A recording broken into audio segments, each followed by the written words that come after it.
20 days pledge में बढ़ते हैं आगे और डिस्कस करते हैं questions on first order reaction.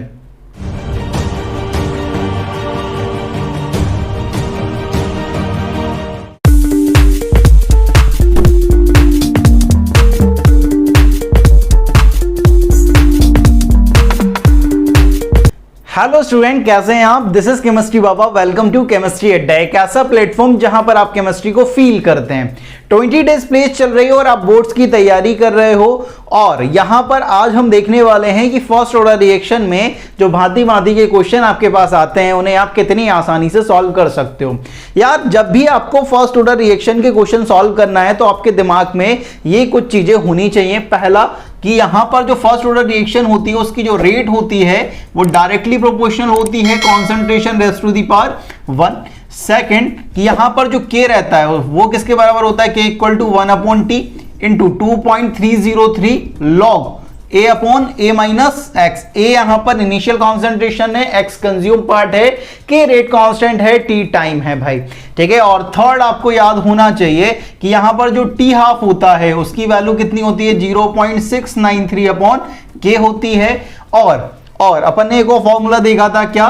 ct equal to c nought e की पावर माइनस की टी। ठीक है। ये जनरली ग्राफ में यूज होता है, फॉर्मूले में या फिर अपन जब क्वेश्चन सॉल्व करते हैं तो इसकी ज्यादा जरूरत नहीं पड़ती। अगर आपको ये सारी चीजें याद हैं तो आप फर्स्ट ऑर्डर काइनेटिक्स के जितने भी क्वेश्चन बनने वाले हैं उन्हें बड़ी आसानी से सॉल्व कर सकते हैं। चलिए देखते हैं कि फर्स्ट ऑर्डर रिएक्शन पे हमारे पास किस किस तरह के क्वेश्चन फ्रेम होते हैं। फर्स्ट ऑर्डर काइनेटिक्स में पहला क्वेश्चन हमारे पास कुछ इस तरह से आता है। Reaction follow first order kinetics 20 minutes required to consume 50% of its initial concentration. Calculate the time required to consume 75% of initial concentration. या इस क्वेश्चन को दूसरे तरीके से इस तरह से पूछ सकता है, relation between T 50% and T 75%। ये बड़ा फेमस क्वेश्चन है यार। ठीक है। क्वेश्चन पहला आपको दिया गया है कि 20 मिनट लग रहे हैं 50% रिएक्शन को कंप्लीट होने में, तो 75% को कंप्लीट होने में कितना टाइम लगेगा ये आपसे पूछ रहा है। या डायरेक्ट आपसे ये भी पूछ सकता है कि T 50% और T 75% में रिलेशन निकालो। आप फर्स्ट ऑर्डर काइनेटिक्स को फॉलो कर रहे हो तो K इक्वल टू क्या होता है? 1/t into 2.303 log a upon a minus x. अगर मैं यहां पर सबसे पहले T 50% के लिए अगर इसे सॉल्व करूं, मतलब T 50% मतलब एक ऐसा टाइम जिस पर आपकी जो कॉन्सेंट्रेशन है वो इनिशियल की कितनी हो जाए? 50% हो जाए, मतलब आधी हो जाए। तो T 50% T को इधर लेके आया तो ये क्या हो गया मेरे पास? 1/k into 2.303 log a upon a minus x की जगह पर क्या रहूंगा? कंज्यूम पार्ट कितना हो जाएगा? इनिशियल से आधा, इनिशियल a है उसका आधा क्या होगा? a/2। तो T 50% आपके पास क्या आ जाएगा? 1/k into 2.303। आप जान रहे हो कि यहां पर a माइनस a/2 है, मतलब a/2 आने वाला है और यहां पर a है, यहां पर a/2 है, a से कैंसिल हो जाएगा तो 2 पर चला जाएगा, तो आपके पास क्या बच जाएगा? log 2। इसे अगर मैं इक्वेशन 1 नाम देता हूं। अगर यही चीज अगर मैं T 75% के लिए सॉल्व करूं तो मेरे पास क्या आएगा? 1/k into 2.303 log a upon a minus x की जगह पर क्या रखूंगा? इनिशियल का 75%, इनिशियल a है उसका 75% क्या होगा? 3a/4। ठीक है। तो यहां पर देखो T 75% इक्वल टू क्या आएगा? 1/k into 2.303 log. अब यहां पर देखो यहां पर क्या आने वाला है? a माइनस 3a/4 मतलब a/4 आने वाला है, a से a कैंसिल हो जाएगा, 4 ऊपर चला जाएगा तो ये log 4। इसे इक्वेशन 2 नाम दो। अगर मैं इक्वेशन 2 को डिवाइड करता हूं इक्वेशन 1 से, राइट, इक्वेशन 2 को डिवाइड करता हूं इक्वेशन 1 से, तो आपके पास क्या आता है कि T 75% divided by T 50% equal to 1/k into 2.303 log. और log 2 की वैल्यू कितनी होती है भाई? ठीक है। यहां पर क्या है? log 4 है, सॉरी, log 4 की वैल्यू कितनी होती है आपके पास? 0.60। ठीक है। अपॉन यहां पर 1/k इंटू 2.303, यहां पर क्या है? log 2। log 2 की वैल्यू कितनी होती है? 0.30। इसे आप कैंसिल करोगे 1/k से 1 कैंसिल, 2.303 से 2.30 कैंसिल, ये 2 टाइम कैंसिल हो जाएगा। तो आपके पास रिलेशन बेसिकली क्या बनेगा कि T 75% equal to 2 into T 50%। ठीक है, तो ये आपके पास एक रिलेशन आया है जो आपके लिए इंपॉर्टेंट रखता है। अब वो जो पहला वाला क्वेश्चन था, दूसरा वाला क्वेश्चन तो सॉल्व हो गया कि रिलेशन बिटवीन टी 50% टी 75%, ये है भाई। दूसरा क्वेश्चन क्या था कि 20 मिनट लग रहे हैं 50% इनिशियल कॉन्सेंट्रेशन को आने में, ठीक है, 50% कंप्लीट होने में 75% को कितना टाइम लगेगा यार, T 75% equal to 2 into T 50% कितना था 20 मिनट, मतलब आपको 40 मिनट लगेंगे टी 75% को कंप्लीट होने में भाई, ठीक है। तो ये सारी चीजें आप कर सकते हो। बेसिकली ये बड़ा फेमस क्वेश्चन है, आपसे यहां पर मैंने टी 50 और टी 75 में निकाला है, कई बार आपसे टी 90 और टी 99 में निकालेगा, कई बार आपसे टी 99 और टी 99.9 में निकालेगा। तो बेसिकली करना वही है कि दो इक्वेशन बनानी है, एक दूसरे को डिवाइड करना है, बस ये ध्यान रखना है कि यहां पर जो एक्स रखोगे वो उस तरह एक ही टर्म में रखना है, ठीक है। 90% ऑफ ए रखोगे या 50% ऑफ ए रखोगे तो इस तरह से आप कर सकते हैं और सॉल्व करना है बस, और आपका आंसर आ जाएगा। तो पहला क्वेश्चन बड़ा फेमस है, ज्यादातर देखा जाता है बोर्ड में, शायद इस बार भी आपको देखने को मिल जाए, ठीक है। तो इस तरह का जब क्वेश्चन आएगा तो बहुत रफ्तार से आप उन क्वेश्चन को खेल सकते हैं। चलिए देखते हैं कि हमारे पास जो नेक्स्ट क्वेश्चन है फर्स्ट ऑर्डर काइनेटिक्स से वो किस तरह का बनता है। नेक्स्ट क्वेश्चन यार आपके पास कुछ इस तरह से आता है, disintegration of a drug follow first order kinetics and half life of a drug is 10 minutes. If initial amount of drug is 50 molar, then after how much time it will remain 6.25 molar. एक disintegration of drug, ठीक है, जैसे आप कोई drug लेते हो, अंदर drug का मतलब आप कोई अगर टैबलेट अपने अंदर ले लेते हो, ठीक है, टैबलेट आप खाते हो पैरासीटामोल, अब वो जो टूटता है, ठीक है, वो फर्स्ट ऑर्डर काइनेटिक्स को फॉलो कर रहा है और उसकी जो हाफ लाइफ है वो कितना है भाई 10 मिनट्स है, इनिशियल कॉन्सेंट्रेशन 50 मोलर है। आपसे पूछ रहा है कि कितने टाइम बाद उसकी जो कॉन्सेंट्रेशन है वो 6.25 मोलर बच जाएगी भाई, रहेगी भाई, ठीक है, आपको वो टाइम निकालना है बेसिकली। तो आप क्या अप्लाई करोगे, फर्स्ट ऑर्डर काइनेटिक्स है के इक्वल टू क्या 1/t into 2.303 log a upon a minus x, ठीक है। अब यहां पर देखें कि आपके पास t निकालना है तो k की जरूरत पड़ेगी, तो हाफ लाइफ से अपन k निकाल सकते हैं। k हाफ लाइफ क्या होती है फर्स्ट ऑर्डर काइनेटिक्स के लिए 0.693 अपॉन k, ठीक है। तो t हाफ हमारे पास 10 है तो k आपके पास क्या हो जाएगा 0.693 और यहां पर हमारे पास क्या जाएगा 10।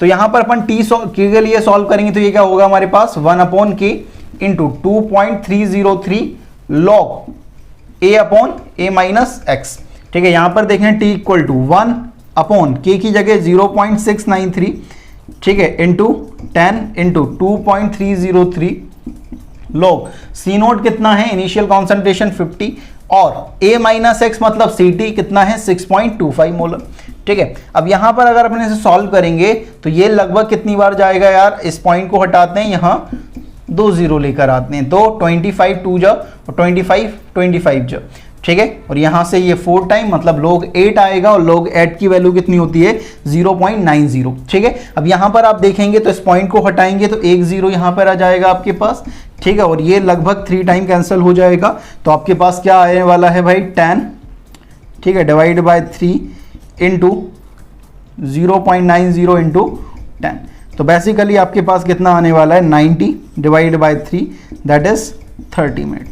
30 मिनट के बाद आपकी जो कॉन्सेंट्रेशन है वो कितनी रहेगी 6.25 मोलर रहेगी। पहला तरीका इस तरह से है, आप दूसरा तरीका अगर थोड़ा सा दिमाग है तो लगाओ भाई, ठीक है। पहले इनिशियल कॉन्सेंट्रेशन हमारे पास कितनी है 50 मोलर है, ठीक है। एक हाफ लाइफ के बाद, एक टी हाफ के बाद हमारे पास कॉन्सेंट्रेशन कितनी हो जाएगी 25 मोलर हो जाएगी, क्योंकि टी हाफ क्या होता है एक ऐसा टाइम जिस पर आपकी कॉन्सेंट्रेशन इनिशियल से आधी हो जाए, ठीक है। दूसरे टी हाफ के बाद क्या होगी, इसकी कॉन्सेंट्रेशन 12.5 मोलर हो जाएगी और तीसरे टी हाफ के बाद आपकी जो कॉन्सेंट्रेशन है वो 6.25 मोलर हो जाएगी। तो यहां पर ही आपको लाना था कितना टी हाफ लगा 1 2 और 3 मतलब 10 इंटू 3 दैट इज 30 मिनट्स आपको लगेंगे भाई, ठीक है। एक तरीका ये है डायरेक्ट सिंपल सोचने का और दूसरा तरीका ये है बोर्ड में अगर कभी न्यूमेरिकल आए तो इस तरह से सॉल्व करना है, अगर एमसीक्यू आ जाए तो इस तरह से भी आप सॉल्व कर सकते हैं। तो ये तरीका होता है भाई इन क्वेश्चन को सॉल्व करने का। चलिए देखते हैं कि हमारे पास जो नेक्स्ट क्वेश्चन आने वाला है वो किस तरीका। नेक्स्ट क्वेश्चन हमारे पास कुछ इस तरह से आता है, for the first order thermal decomposition reaction the following data are obtained. आपको एक थर्मल डीकंपोजिशन की रिएक्शन गिवन है, रिएक्शन है आपके पास C2H5Cl gas gives C2H4 gas plus HCl gas at T equal to 0 पर आपका जो टोटल प्रेशर है वो है 0.30 atm, at T equal to 300 second पर आपका जो टोटल प्रेशर आया है वो आया है 0.50 atm। आपसे बोल रहा है कि ये रेट कांस्टेंट यहां पर निकालें। आपको कहा गया है कि ये first order thermal decomposition reaction है। रिएक्शन आपके पास है C2H5Cl gas gives C2H4 gas plus HCl gas at T equal to 0 पर, मतलब जब आपने रिएक्शन स्टार्ट करी होगी तो इस जो प्रेशर है इस गैस का, ठीक है, वो कितना है भाई 0.30 atm। At T equal to 300 second पर जो आपका टोटल प्रेशर आ रहा है वो आ रहा है 0.50 atm। अपन मान के चलते हैं T इक्वल टू 0 पर अगर माने तो यहाँ पर टोटल प्रेशर कितना है 0.30। इनका कोई प्रेशर होगा नहीं क्योंकि प्रोडक्ट उस टाइम पे बना होगा नहीं भाई।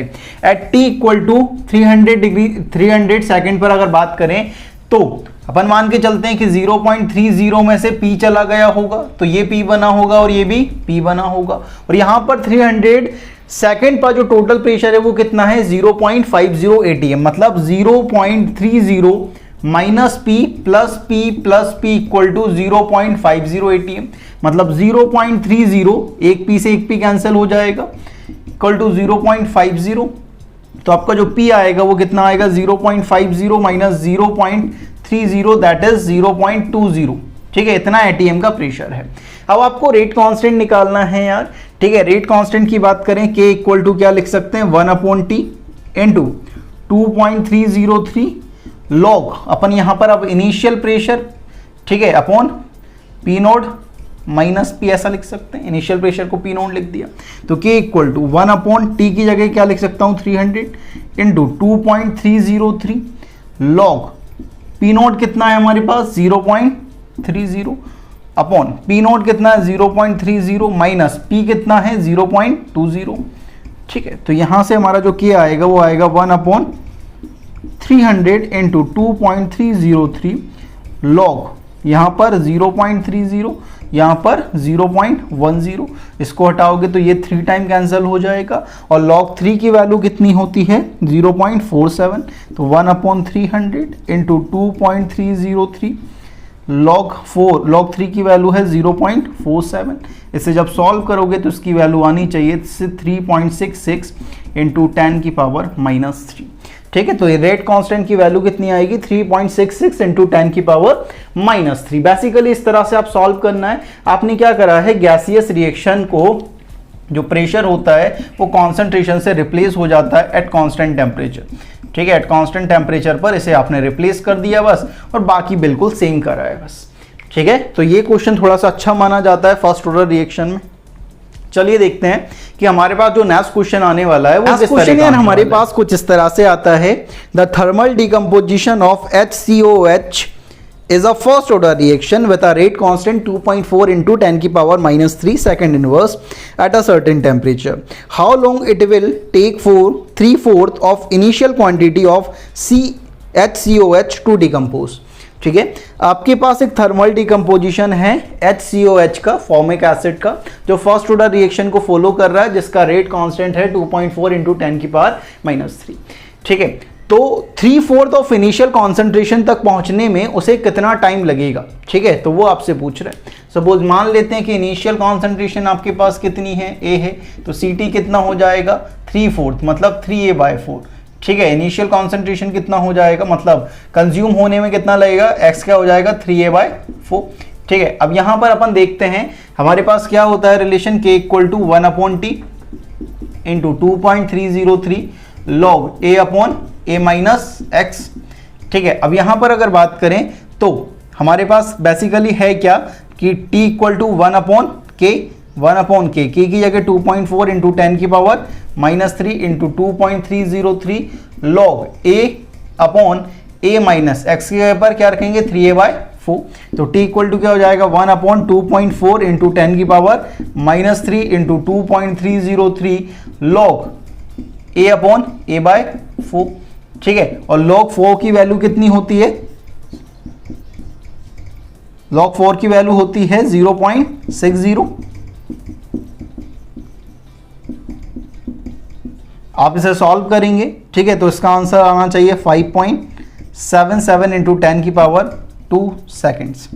इतने टाइम के बाद आपकी जो इनिशियल कॉन्सेंट्रेशन रहेगी, ठीक है, वो 3/4 हो जाएगी, कंज्यूम हो जाएगी। तो करने का तरीका वही है, बस अप्लाई करते जाना है और सॉल्व करते जाना है। तो इस तरह से आपके सॉल्व हो जाएंगे बेसिकली, ठीक है। तो यही इस तरह के क्वेश्चन बनते हैं। आप और क्वेश्चन प्रैक्टिस करें अपने अकॉर्डिंग, जो भी आपके प्रीवियस ईयर क्वेश्चंस की बुक है आपके पास, उनसे आप और क्वेश्चन प्रैक्टिस कर सकते हैं और कमांड बना सकते हैं। मेजरली जो वैरायटी मिलती है वो कुछ इस तरह से मिलती है। आप अगर इन क्वेश्चन को सॉल्व कर लेते हैं तो आप जितने भी क्वेश्चंस आने वाले हैं वो आप बहुत आसानी से सॉल्व कर सकते हैं। तो इस वीडियो में इतना ही, मिलता है नेक्स्ट वीडियो में, तब तक के लिए पढ़ते रहें। जय हिंद, जय भारत।